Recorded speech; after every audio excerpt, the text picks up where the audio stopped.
E aí, prof? Pitomba falando, prof. Desculpa os transtornos, sabe? Eu não consegui gravar a tela do meu computador. Aí eu arrumei esse jeito, botei na televisão aqui, transmiti pelo cabo HDMI. E vou tentar explicar aqui como foi que eu fiz. Inclusive eu fiz esta noite. Eu não consegui fazer durante a semana. Peguei essa noite, cheguei da faculdade, não dormi, meu amigo. E pra fazer essa parte aqui, né? Junto com o livro, com as coisas na internet, enfim. Eu julgo muito difícil que eu vá conseguir lembrar dos códigos. Claro, eu entendo, agora eu entendo eles, né? Mas se eu apagar aqui, eu vou ter dificuldade de escrever exatamente do jeito que eles estão aqui, por causa de decorar os nomes que são difíceis, né? Mas esse daqui foi o que eu fiz. Inclusive, eu escolhi um gráfico de dispersão para esse da escola, né? Aqui eu coloquei como variável dependente o desperdício de comida e a independente a quantidade de alunos das escolas. Então, a minha hipótese, na verdade, o meu problema que eu logo pensei, né, era o desperdício de comida. O desperdício de comida. Aí minha pergunta era se essa quantidade de desperdício tinha a ver com a quantidade de alunos, né? Foi a primeira coisa que eu pensei. Se a quantidade de alunos influencia no desperdício. Aí minha hipótese seria que a escola com um número maior de alunos são escolas que elas vão desperdiçar mais por uma premissa que seria a lógica pelo qual eu pensei desse jeito, de que se tem mais alunos, vão ter mais gente que vão comer, e isso vai acarretar necessariamente, de forma lógica assim, que vai haver mais desperdício, né? Então, meu profs, esse foi o gráfico aí, e assim, olhando pro gráfico já, deu pra ver que parece que não tem nada a ver uma coisa com a outra, né? Meio que eu já, eu posso descartar a minha hipótese de que a quantidade de alunos influencia, porque enquanto aqui eu tenho algo próximo de, sei lá, próximo dos 100, 300, próximo de, rapaz, que dificuldade aqui, 300 para 500, tem 200 aqui, né? 200, mais aqui para trás, algo próximo de 100 e poucos alunos aqui. Eu acho que se eu for na tabela aqui, escola, eu vou ver essa quantidade de alunos aqui, 200 e pouco, sabe? Ó, 161,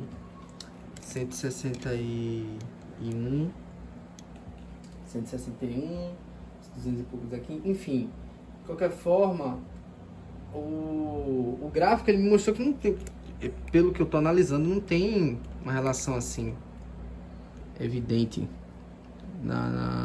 nessa questão da quantidade dos alunos com o desperdício, né? Enquanto aqui a gente tem algo próximo de zero, digamos assim, o desperdício tá lá em cima, né?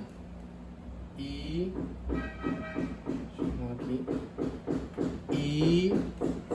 às vezes onde tem mais alunos aqui tá bem embaixo, né? Em lugares onde tem menos aluno tá embaixo também, mas, por exemplo, aqui tá bem alto, né? Em comparado com esses lados aqui. Então, no meu ver, não tem... Pra minha hipótese, eu posso descartar a hipótese que, no caso, seria nula, essa aqui, né? Será que os alunos influenciam no desperdício? Não. Então, eu descartaria e... quer dizer, a hipótese é que eles influenciam, né? Eles influenciam. Essa seria a hipótese nula. E no caso agora, a hipótese alternativa seria que não há uma influência direta nisso. É o que eu tô entendendo, sabe? Aí, ok. Aí como foi que eu fiz aqui a programmation? Como eu havia comentado, na linguagem C++, a gente sempre começa colocando essas variáveis aqui, né? Ou melhor, as bibliotecas.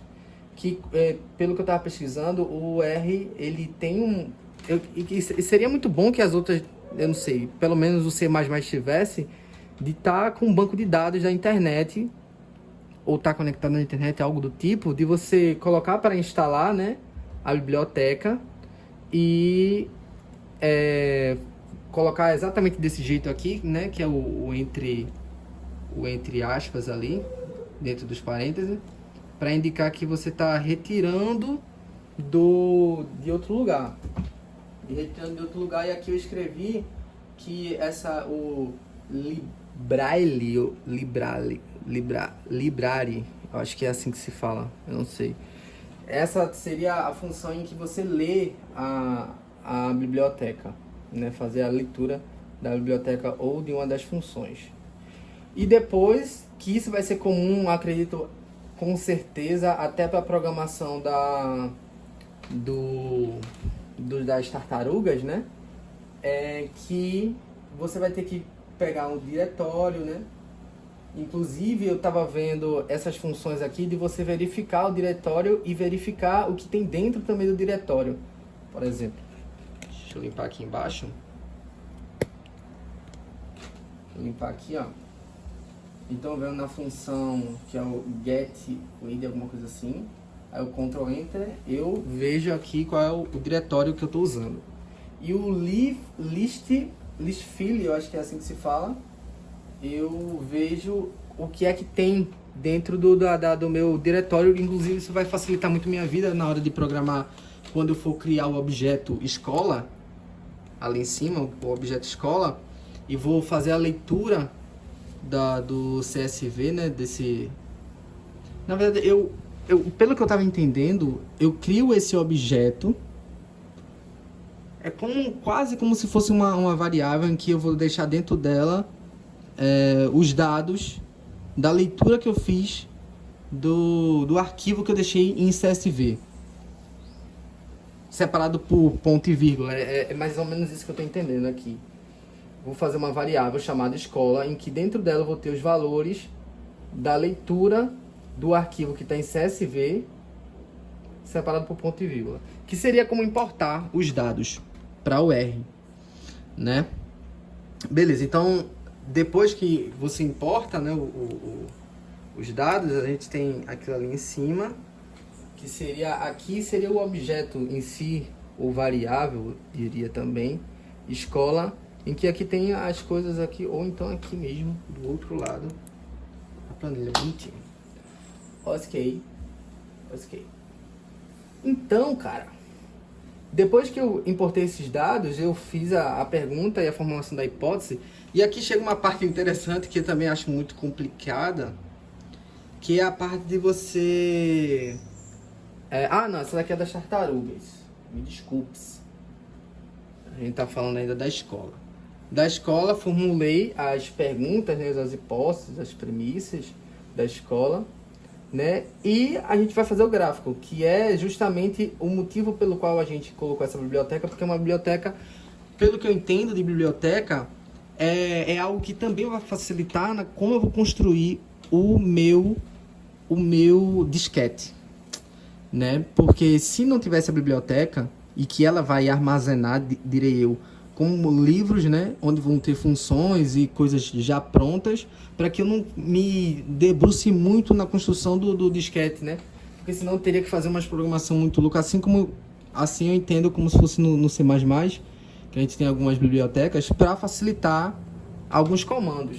Então o ggplot ele vai servir para isso aqui, né? E justamente nessa parte aqui do construtor gráfico é quando eu vou dizer quais são as minhas variáveis dependente e independente. Como eu falei, o aluno seria aquela variável independente que fica no eixo X e as dependentes no eixo Y, né? Na vertical. E então funciona desse jeito. A gente bota o ggplot, abre parênteses. O data é como se ele fosse dados, né? Igual escola, porque escola é o objeto onde eu coloquei os dados ou a variável. Isso é muito interessante. Nossa, que bonito. E esse AES aqui é como se agora eu fosse dizer quais são as minhas coordenadas de x e y, que eu já disse quais são as variáveis que vão estar, que são variáveis numéricas e contínuas, né, se eu não me engano. Ok. E depois eu tenho esse geom point. O geom, assim, o ggplot, ele funciona ele funciona como o comando, né, para fazer o gráfico em camadas, e tem as três principais, né? Você coloca as variáveis, os dados, na verdade, que vem logo aqui, dados, depois coordenadas e depois o desenho. E o que eu achei mais conveniente, o que eu achei que poderia explicar melhor, foi esse aqui. Esse do gráfico de dispersão. E foi desse jeito que eu fiz MyProof. Então, no caso, pela minha interpretação, não há uma relação aqui de causa e efeito, direi eu, entre quantidade de alunos e sobras. Talvez poderia haver uma relação entre, não sei, aqui é da espécie de tartarugas, eu vou abrir no R mesmo, talvez uma relação escola, talvez uma relação com a disponibilidade, né? Média disponível e a usada pode ser,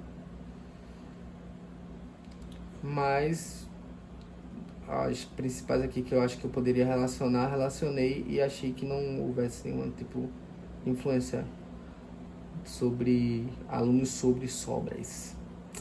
É isso, professor. Pronto, professor. Vindo agora para das tartarugas, a gente começa primeiro por aqui, que é corrigindo isso aqui, né? Que ele veio bugado. Aí o que você faz?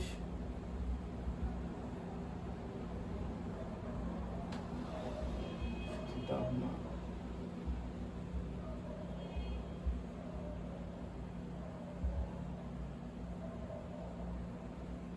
Pronto, selecionou aqui, eu venho em dados, né? Dados, texto, aí eu venho em avançar, boto, eu já tenho as opções aqui, né? Ponto, separado por ponto e vírgula também, boto em avançar e concluo, e ele já deixa tudo prontinho para mim, né? Além do mais que eu poderia fazer aqui, porque o R ele é em inglês, né? Então aquela parada lá das pontuações que dividem milhares e decimais é diferente. Então você vem aqui em avançado, aí você bota decimais, ponto, milhar, vírgula. Pronto. Feito isso, você tem que ser inteligente o suficiente para guardar esse material aqui numa coisa só para princípios aqui, ó. Princípios, tá lá, as tartarugas e as escolas. Porque isso vai facilitar, claro, na hora de eu fazer a programmation, não é? Então, vamos aqui agora para programmation, que é uma programação, percebi depois que era uma programação mais yes. E aqui também, porque aí eu vou conseguir ir explicando as coisas. Ok. Como da escola, esse daqui também a gente vai ter que colocar bibliotecas. Nesse caso, a gente vai precisar usar essa biblioteca CAR, que é a que vai dar o subsídio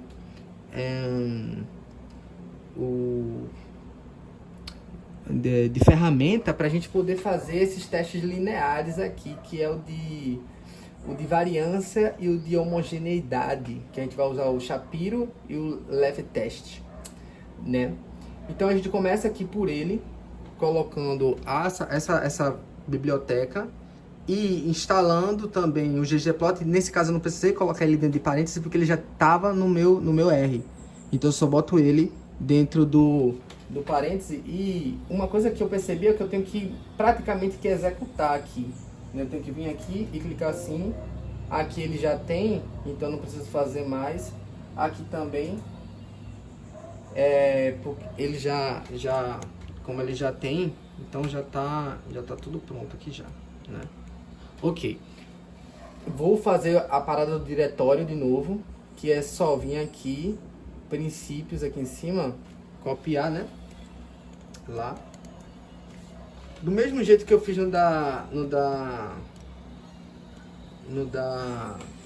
da escola, eu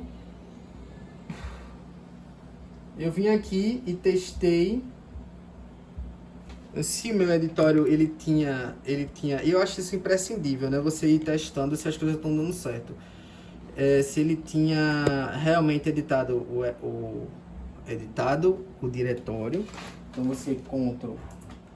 Aí ele realmente mostrou aqui que esse é o meu diretório atual e o list files para eu saber quem é os caras que estão lá no meu diretório. Nossa, isso é muito massa. Depois que você aprende, boy. Aí, beleza. A mesma coisa que a gente fez lá, a gente vai fazer aqui.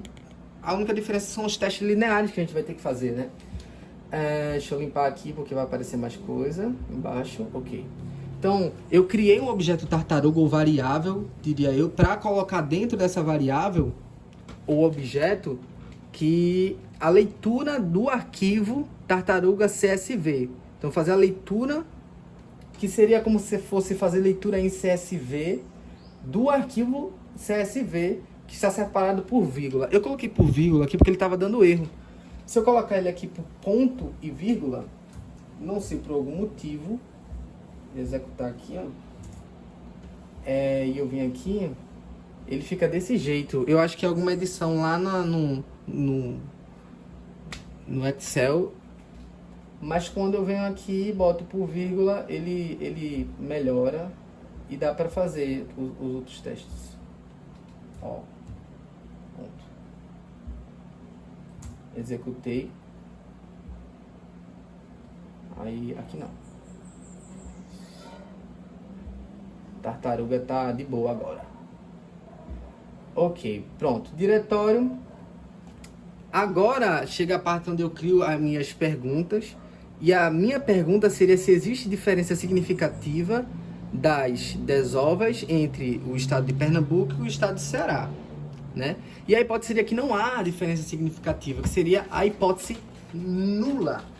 E o que eu percebi foi que parece que vão haver outras hipóteses do ponto de vista de você analisar se existe discrepância ou não entre os dados, né? Os testes lineares de homogeneidade e de variância vão também testar ou não hipóteses de discrepância ou homogeneidade entre os dados. Então, a gente vai testar primeiro aqui. Eu vou abaixar aqui para poder ver. Eu vou executar resíduos. Eu crio um objeto resíduos, inclusive, aqui. Um objeto. E esse LN é uma extensão até, acredito, do car, né? Porque se não fosse o car, eu não teria essa ferramenta aqui.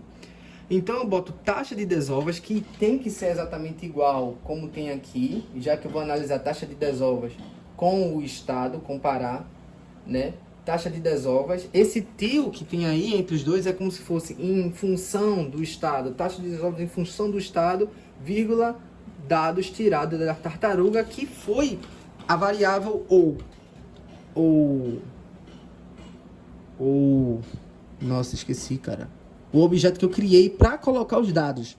Então, praticamente estou dizendo, ó, eu vou criar um objeto chamado resíduos, onde eu vou fazer a comparação, né, a função entre taxa de desovas e estados de valores tirados dos dados onde está o objeto, né, que será a tartaruga, onde já está a leitura do tartaruga CSV, né?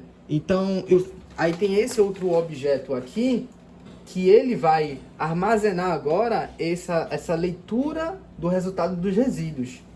E depois o QQplot vai ser a extensão, não do ggplot, mas do K, para eu poder ver esse gráfico da dispersão aqui dos resíduos, né? Então, quanto mais próximo forem dessa linha, isso é muito bonito. Eles vão ser cada vez mais invariantes, seriam isso. Eles vão estar cada vez mais próximos de uma normalidade de distribuição. Nossa, que massa! É muito bonito falar desse jeito. Espero que eu não esteja errado. Aí o que eu vou fazer? Eu vou usar o Shapiro Test e eu vou executá-lo aqui agora, para poder ver se realmente essa variância ela tem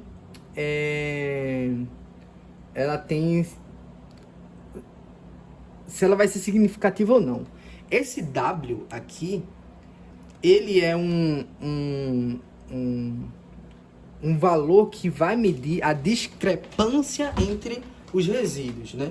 E quanto mais próximo ele tiver de 1, menos ele vai ser discrepante, ou melhor, ele vai estar mais perto de uma menor variância entre os caras. E o p-valve vai ser esse valor que eu vou comparar, inclusive, com aquele alfa como se fosse da tolerância de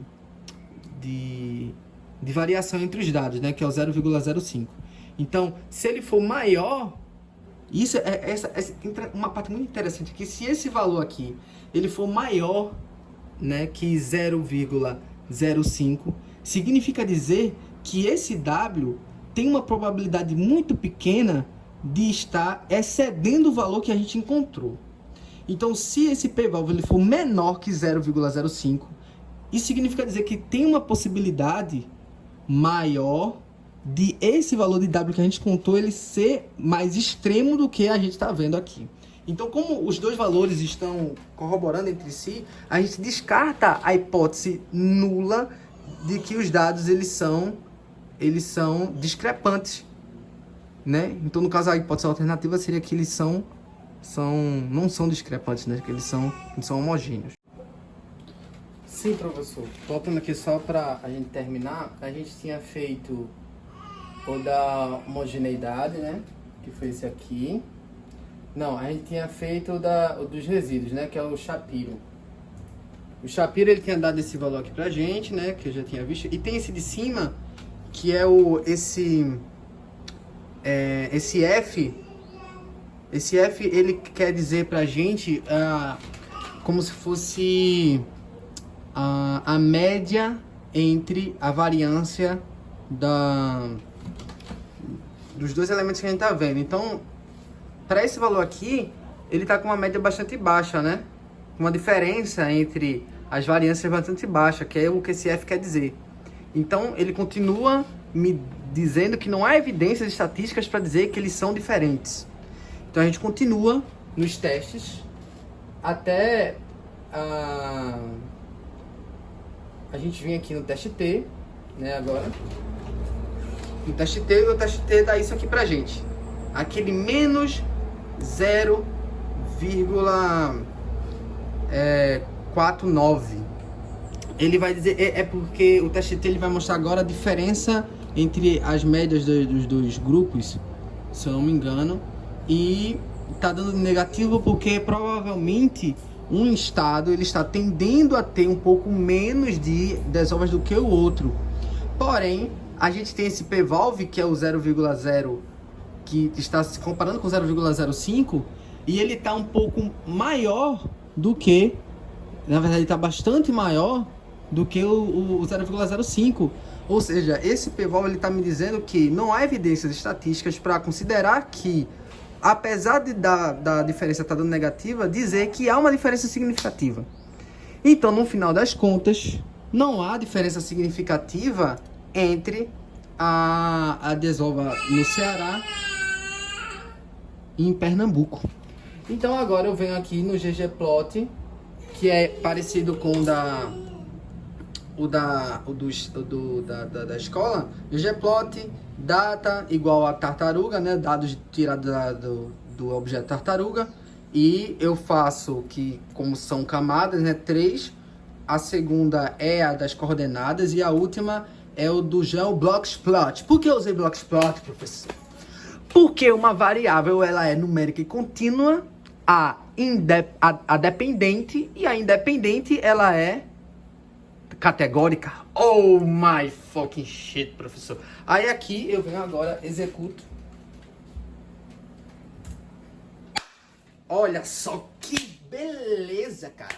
Se a gente fosse parar só para ver os gráficos, a gente não ia entender muita coisa mais com os testes lineares e com o teste T corroborando as hipóteses nulas, corroborando, ou melhor, descorroborando, né, com a hipótese nula. A gente consegue chegar numa análise estatística pesada da coisa. E muito obrigado, professor, por ter me mostrado isso. Tamo junto. Senhores doutorandos.